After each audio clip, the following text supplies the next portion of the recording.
تو عوام کے فیصلے کا بھی آپ کو انتظار کرنا چاہیے تھا، اور اس گفتگو کے اندر لوگوں کا جوش و خروش جو وہاں موجود تھے وہ قابل دید تھا. لوگ آپ سے پیار کرتے ہیں، اس میں کوئی انکار نہیں، لیکن اس کے ساتھ ساتھ آپ کو یہ بھی دیکھنا چاہیے تھا کہ جو چمک آپ لوگوں کی آنکھوں میں دیکھ رہے تھے اس کے علاوہ چمک آپ کو پورے پاکستان میں نظر نہیں آئی. انڈیپینڈنٹس ووٹ جو امیدوار تھے، کینڈیڈیٹ وہ جو جیت رہے تھے، وہ ان کی جیت کی چمک بھی نظر نہیں آئی. ہونا یہ چاہیے تھا کہ آپ سینئر سیاستدان ہیں، آپ کو سب کو ڈکلائن کرنا چاہیے تھا، نیگلیکٹ کرنا چاہیے تھا، سب کو منع کرنا چاہیے تھا. آپ کہتے ہیں نہیں، پہلے ایک مرتبہ پراپر پوری چیز آ جائے، اور اگر آپ جیتے ہیں تو موسٹ ویلکم، کوئی اس سے اچھی بات ہی نہیں تھی. ماضی میں بھی جب آپ آئے، آپ کا ملک چلا ہے، اسٹاک ایکسچینج چل گیا، آپ کاروباری شخصیات ہیں، ساری انڈسٹریاں چلنا شروع ہو جاتی، لوگ خوش ہو جاتے ہیں. لیکن اب جب آپ آئے تھے تو آپ کو ویٹ کرنا چاہیے تھا، کیونکہ عوام نے اپنا فیصلہ سنانا تھا. اب وہ کسی وجہ سے بھی الیکشن میں دیری ہوئی، کوئی بات نہیں. اب آتے ہیں چوتھی بات پہ کہ جناب اب یہ سب کچھ ہو گیا اور اب عوام دیکھ رہی ہے کہ اب رزلٹ رات کو کچھ ہے، صبح کچھ ہے. یہ بدگمانی بھی ہو سکتا ہے کہ یہ جو عوام سوچ رہی ہے کہ بھئی رزلٹ بدلے جا رہے ہیں، ہو سکتا ہے ایسا بھی ہو، کیونکہ جب دیر کسی چیز میں ہوگی تو بے صبری میں انسان کچھ بھی کاؤنٹ کر سکتا ہے. میں یہ کہہ رہا ہوں کہ اگر دھاندلی ہوتی ہے تو پھر انڈیپینڈنٹ اتنی زیادہ سیٹیں کیسے جیت سکتے تھے؟ رزلٹ آ رہے تھے، لوگ کام ہو رہا تھا. ہاں، الیکشن میں دیری کی وجہ سے جہاں کچھ جگہ ایسا ہے جہاں بہت زیادہ فرق تھا، رات کو زمین و آسمان کا فرق تھا، صبح دوسرا آدمی جیت گیا، یہ زیادتی آ جاتی ہے. تو میں آپ لوگوں سے بھی ریکویسٹ کر رہا ہوں کہ جب آپ لوگوں نے اپنا ووٹ دے دیا تو اب آپ لوگوں کو صبر کرنا چاہیے، ویٹ کرنا چاہیے انٹل کہ فائنل ڈیسیجن آ جائے کہ ایکچوئل میں پکچر ابھی باقی ہے. میرے دوست، پکچر ابھی باقی ہے. ہاں، بہت سارے عوامل ہوتے ہیں جب آپ کوئی اتنی بڑی سطح پہ یہ کام کرنا جا رہے ہیں. ہمارا ملک ابھی اس دور میں اس پوزیشن پہ نہیں ہے کہ ایک آ گیا تو اناؤنسمنٹ ہو جاتی 4 گھنٹے بعد ایگزیکٹلی. بھارت کے اندر 2-3 دن بعد، ہفتے بعد ایک پراپر اناؤنسمنٹ ہو جاتی ہے. یا تو پھر یہ اناؤنسمنٹ کے سلسلہ ہی نہ ہو کہ بھئی میڈیا میں کوریج بھی چل رہی ہے، لائیو ٹرانسمیشن بھی چل رہی ہے، ایڈ بھی چل رہی ہے، پیمنٹ بھی چل رہی ہے. اب ادھورے نتائج بتائے جا رہے ہیں تو اس میں کیا ہوتا ہے کہ زیادہ تر لوگوں کو مسئلہ ہوتا ہے. ہاں، اب بات یہ ہے کہ آپ کے ساتھ زیادتی ہوئی ہے یا نہیں، اس کا انتظار کریں. آپ اس بات پر بھی یقین رکھیں کہ دیکھیں، جاوید چودھری صاحب کا ایک کالم کا ریفرنس تھا، ایک انٹرنیشنل تجزیہ نگار تھا. انہوں نے کہا کہ جی سر ہمارا ملک تو بڑا غریب ہے، معیشت بہت خراب ہے، عوام کنگال ہے، ہم لوگ تو کسی کو کچھ کہہ نہیں سکتے، تو آپ ساری دنیا کے ممالک ہمارے پیچھے کیوں پڑے ہوئے؟ ہماری کیا وجہ، ہماری کیا خطا ہے، آپ لوگ کیوں ہمارے پیچھے پڑے ہوئے؟ انہوں نے کہا کہ بات یہ ہے کہ آپ لوگوں کی مثال ایک بھوکے آدمی کی ہے جس کے ہاتھ میں ایک خطرناک بندوق ہے، اور وہ بہت قیمتی ہے اور وہ بہت خطرناک ہے، اس سے بہت بڑے پیمانے پہ نقصان پہنچایا جا سکتا ہے. تو آپ لوگ کسی وقت بھی کچھ بھی کر سکتے ہیں، آپ اس کو بیچ بھی سکتے ہیں، آپ اس کو استعمال کر کے لوگوں کی جانیں بھی لے سکتے ہیں. کیونکہ آپ کے متعلق تو ہم لوگوں نے ریسرچ کرائی کہ بھئی آپ کو کچھ بھی کہہ دیا جائے، آپ کے ماں باپ کو کچھ کہہ دیا جائے، کوئی مسئلہ نہیں. لیکن اگر آپ کے مذہب کے اوپر بات کی جائے، آپ کے آخری نبی حضور اکرم سرور کائنات صلی اللہ علیہ وآلہ وسلم کی ذات مبارکہ کے متعلق کوئی بات کی جائے، تو پھر چاہے وہ شخص داڑھی رکھتا ہو یا بغیر داڑھی کا، نماز پڑھی ہو یا نہیں پڑھی، وہ شخص سامنے والے کی گردن اتار دے گا. تو ہم اس بات سے ڈرتے ہیں کہ کبھی کہیں کوئی معاملہ ایسا ہو جائے تو ایسا نہ ہو کہ آپ اپنی ایٹمی پاور کا استعمال کر دیں، چاہے وہ آپ کے ہمسائے ملک پہ ہو، چاہے دنیا میں کسی اور جگہ ہو. تو اس وجہ سے ساری دنیا آپ سے ڈرتی ہے، آپ سے خوف میں مبتلا ہے کہ کسی طریقے سے وہ بندوق، وہ ایٹمی پاور آپ کے ہاتھ سے چھین لی جائے.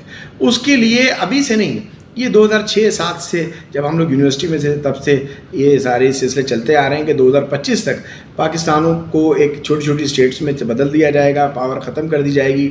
یہ سارے دشمنوں کے خواب ہیں، اور اس کو عملی جامہ پہنانے کے لیے معیشتی آپ پر حملے کیے جا رہے ہیں، معیشت کے حملے کیے جا رہے ہیں، کمزور معیشت.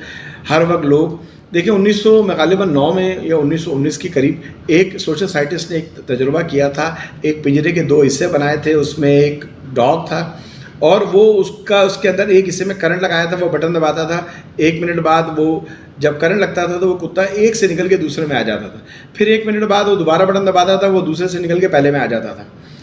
ہوتا یہ تھا کہ کچھ دیر بعد اس نے بٹن دبانا بند کر دیا، لیکن کتا 1 منٹ کے بعد ایک سے نکل کے دوسری طرف آنا شروع ہو گیا۔ تو اس نے اس بات سے یہ نتیجہ اخذ کیا کہ اگر لوگوں پر کنٹینیو مصیبت آ جائے اور کنٹینیو آتی رہے تو ایک وقت میں وہ اس کے عادی ہو جاتے ہیں۔ تو پاکستانی عوام کے اوپر اتنا معیشت کا بوجھ پڑا، وہ روزانہ عادی ہو گئے، آج بجلی مہنگی ہو گئی، آج گیس مہنگی ہو گئی، آج پیٹرول نہیں ہے، آج ہڑتال ہے، آج یہ مسئلہ ہے، بیچارے ایک پنجرے سے دوسرے پنجرے میں آتے رہے۔ اب یہاں پر بھی وہ پریشان ہو گئے، اب آپ لوگوں کو کیسے نکالیں؟ تو انہوں نے کیا کیا کہ آپ کے درمیان اور فوج کے درمیان دوری پیدا کر دی۔ آپ یہ بتائیں کہ بغیر فوج کے کوئی ملک سروائیو کر سکتا ہے؟ یہ جو آپ کو کاکول اکیڈمی سے فریش کیپٹن نظر آتے ہیں، وزیرستان کی پوسٹ پہ کھڑے ہوئے ہیں، آج فلاں کیپٹن شہید ہو گیا، آج فلاں لائنس ناک شہید ہو گیا، آج کارگل پہ آپ چلے جائیں، کبھی سیاچن پہ چلے جائیں، وہاں مائنس کا کیا عالم ہے کہ انسان سے اپنا دستانہ اتارے اس کی انگلی خراب ہو جاتی ہے، وہ جم جاتی ہے، خون سے ختم ہو جاتی ہے۔ تو ایسی جگہ پر یہ سب لوگ جو کھڑے ہوئے ہیں، یہ کون لوگ ہیں؟ یہ کون لوگ ہیں؟ اس بات کو آپ نے سوچنا ہے۔ یہ ہمارے دشمن نہیں ہیں، یہ جو صبح شام شہید ہو رہے ہیں ہمارے دشمن نہیں ہیں، یہ ہمارے دشمنوں کی چال ہے کہ ہمیں اور فوج کو آمنے سامنے کھڑا کر دیا جائے اور اس کے بعد ہماری فوج سے کہا جائے کہ جی بات یہ ہے کہ آپ اب یہ اختیار کھو چکے ہیں، عوام آپ پہ اعتبار نہیں کر رہی اور اس کی وجہ سے آپ یہ ایٹمی ہتھیار ہمیں واپس کر دیں اور اس کو ظاہر کر دیں اور آپ اس سے ہاتھ کھڑے کر دیں۔ تو یہ ایک بڑی خطرناک سچویشن پیدا ہو گئی ہے عوام کے اور فوج کے درمیان۔ میں یہ پیغام دینا چاہتا ہوں کہ ہماری فوج کے بغیر کوئی معاملہ نہیں ہے۔ ہم کچھ لوگوں کی وجہ سے پوری فوج سے مخالفت نہیں کرنی، پوری فوج سے نفرت نہیں کرنی۔ آپ ان لوگوں کی شہادتیں بھول گئے ہیں، میجر عزیز بھٹی سے لے کر راشد مناز تک، راشد مناز سے لے کر لالک جان تک۔ آج بھی ہماری ہوائی حدود میں جب کوئی داخل ہوتے ہیں تو ہمارے پاس حسن ہے جو موقع کے اوپر کھڑے ہو کے للکارتا ہے، فضائی حدود میں کھڑے ہو کے 30 سیکنڈ تک اگر سامنے والے کو للکارے اور حملہ کر کے آئے اور ان کے دانت کھٹے کر دے، جبکہ ان کو پتہ تھا کہ ہم نے اگلے دن حملہ کرنا ہے۔ انہوں نے اپنی پہلی طاقت استعمال کی، ہم نے اپنی آخری طاقت استعمال کی۔ یہ ہماری فوج ہی ہے جو آپ کے ساتھ سیلاب میں کھڑی ہوتی ہے، یہ ہماری فوج ہی ہے جو آپ کے ساتھ ہر برے حالات میں کھڑی ہوتی ہے۔ جب حالات خراب ہو جاتے ہیں تو فوج کو بلایا جاتا ہے، لیکن میں آپ سے کہہ رہا ہوں کہ جو وہ شہادت حاصل کر رہے ہیں، جو لوگ بارڈر پہ قربانی دے رہے ہیں، وہ ہمارے فوجی ہیں، ہمارے ساتھ کے لوگ ہیں، وہ ہمارے دشمن نہیں ہیں۔ یہ ایک خاص گروپ کے تحت ہمارے پورے ادارے کے ساتھ تصادم کروایا جا رہا ہے۔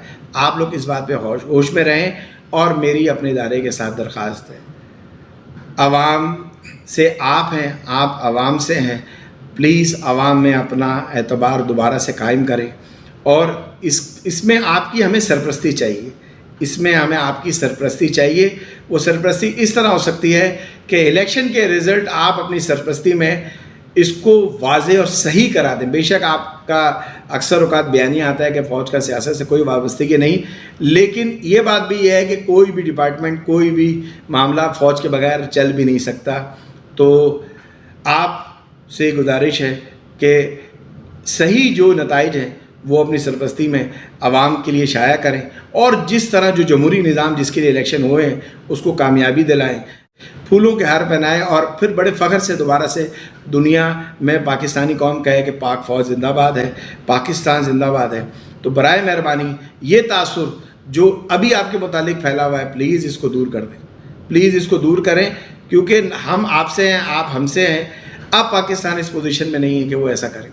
میری آپ سب لوگوں سے، جو ہماری عوام ہے، اس سے پرامن رہنے کی اپیل ہے، جو ہمارے ادارے ہیں ان سے ریکویسٹ ہے کہ پلیز مدد کریں، عوام کی مدد کریں۔